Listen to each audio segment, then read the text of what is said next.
Hey guys, this is Dksmyles and welcome back to another episode of Skyforge, class first impressions. That's what I'm doing. So the last one we did Monk. Today we're actually checking out the Alchemist, so I'm actually pretty excited for this one.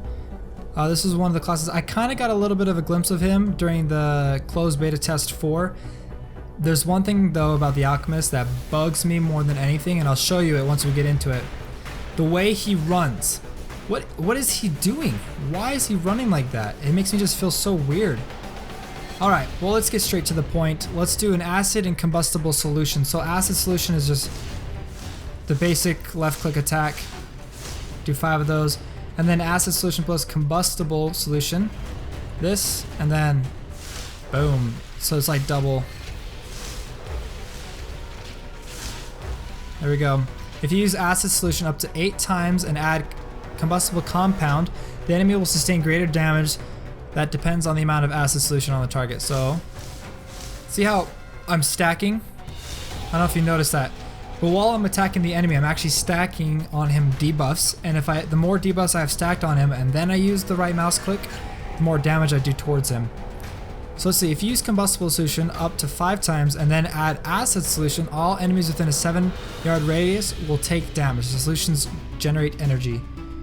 So,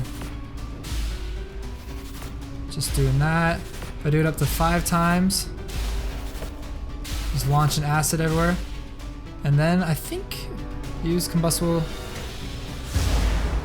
Whoa, just like that. So if I start launching this at him, it gets them all covered in like acid.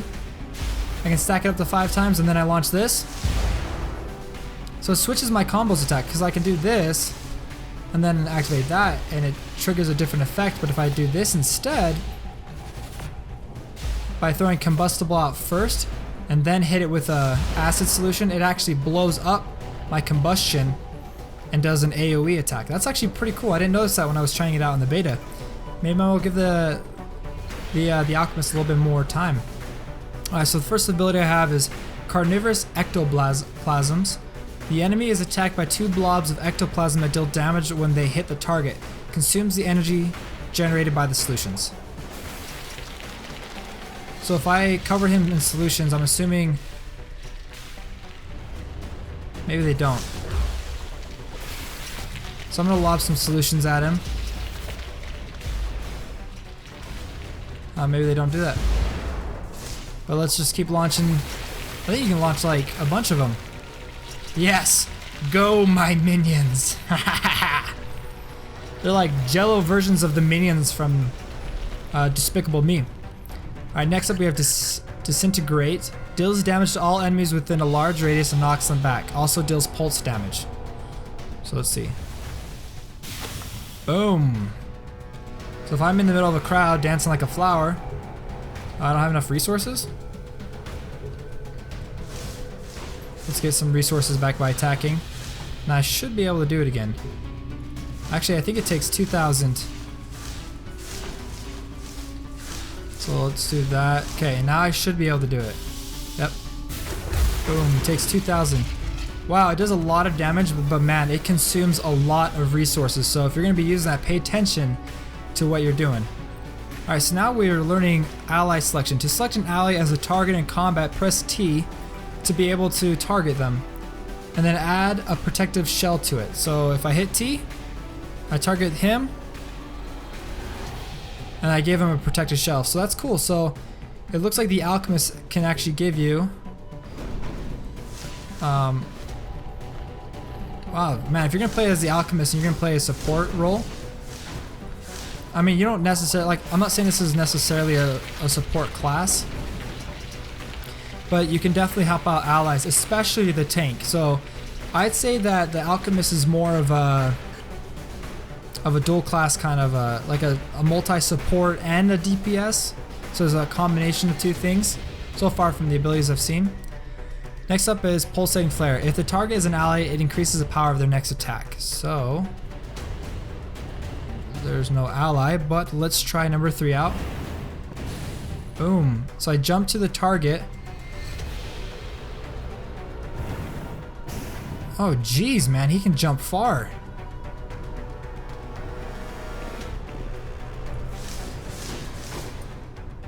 pulsating flare. Use the bounder ability. Excuse me. I think it's got me stuck on a different part of the training. But I want to try the bounder ability one more time. So I'm gonna. Oh, I don't want to target him. Take him out. Okay. I should be able to use it in 3, 2, 1. Okay. Jump. Can I target where I do that? Oh, I can. And it looks like it slows them down as well.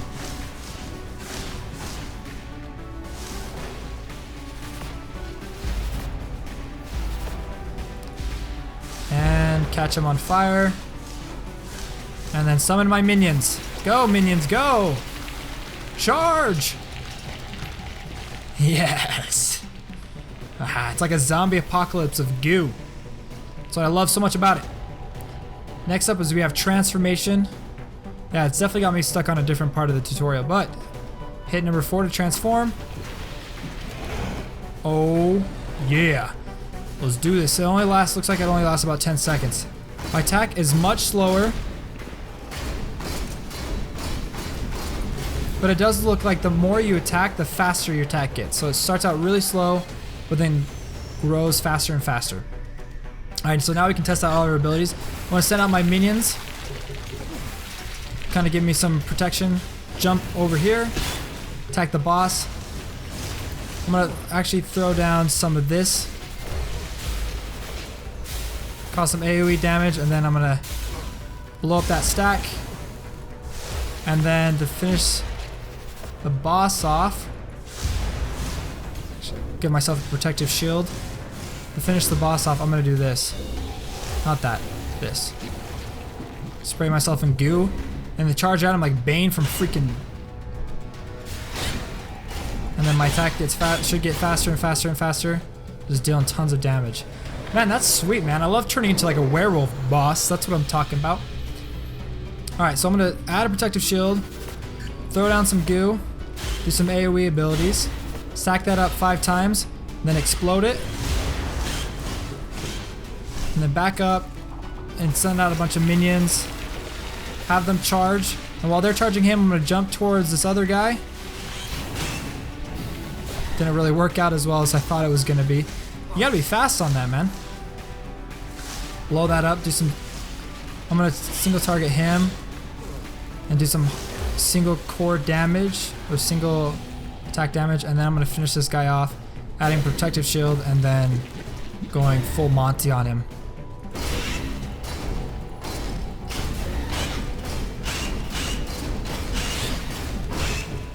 Yeah, boy. I think I have one boss I have to fight left. So I'm going to send in a charge. Then I should be able to jump towards the target. Oh, man. I was not supposed to take damage in combat. He is a very mobile class. Make sure I add a shield on. Send out some more minions. I like the minions because I feel like they kind of distract the enemy a little bit. Because I'm not gonna lie, if you had a bunch of like gooey dudes running at you, I'd run away as well. Okay, activate this. Wow. I will say, if you can stack up his acid solution on him and then activate combustion, it does a lot of single target damage. Boom. Do some area of effect. Activate combustion, do some single target damage. I'm gonna throw down some combustion on him. Once that gets up to 5, activate my single target, blow him up, cause some damage. Oh man, what's going on? I'm gonna jump. Boom.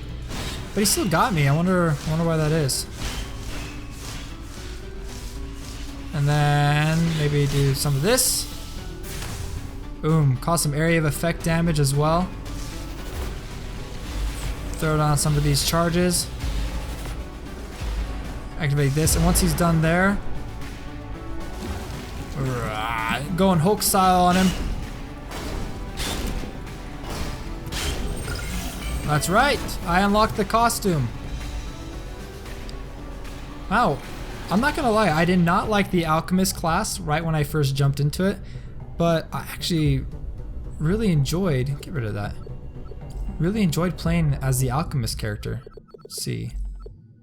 There's his costume. I think I got a headgear as well. Maybe. Earrings? I get earrings? Nope. Well, there's my costume. So let's save that. I'll show you guys what it looks like up close.